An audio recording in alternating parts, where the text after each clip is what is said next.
जादू में दो मखलूक का इस्तेमाल होता है, एक जिन्न दूसरा हमजाद। 95% हमजाद का इस्तेमाल होता है। हमजाद के बीवी बच्चे घर परिवार खानदान कुछ नहीं होता। यह सिर्फ इंसान की रूहानी एनर्जी है जो मरने के बाद भी कायम रहती है। जिंदा इंसान अपने हमजाद को काबू कर सकता है। जिस इंसान का हमजाद होता है उसकी फितरतें भी 100% उसी इंसान की होंगी।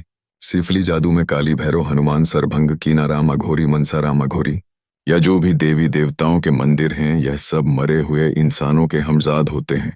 इसी तरह पीर वलियों के हमजाद होते हैं। जब कोई आमिल पीर का अमल करता है तो उसके सामने या उसके ऊपर सवारी के रूप में पीर का हमजाद हाजिर होता है। यह ही हमजाद गलतफहमी पैदा कर देते हैं हिंदू मजहब में भी और मुसलमान मजहब में भी।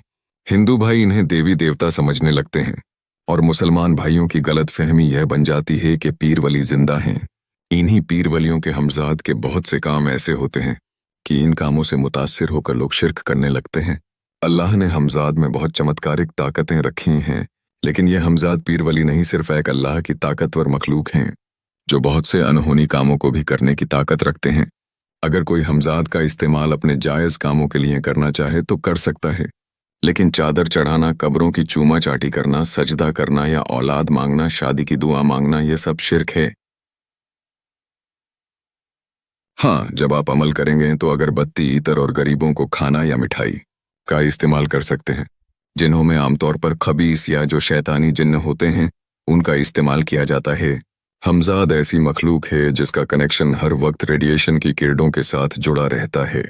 हमजाद की ताकत जिन्नों की ताकत पर बहुत भारी होती है। हमजाद को मौत नहीं, सिर्फ एनर्जी है, जबकि जिन्नों के औलाद भी, माँ बाप भी और सारा निज़ाम इंसानों की जिंदगी जैसा है। जब इंसान मर जाता है तो उसका मिट्टी का जिस्म गल जाता है और रूह आलमे बरज़ख में महफूज कर दी जाती है। बाकी हमजाद रह जाता है जिसकी वजह से लोग गुमराह हो जाते हैं और इन्हीं का इस्तेमाल जादू में किया जाता है।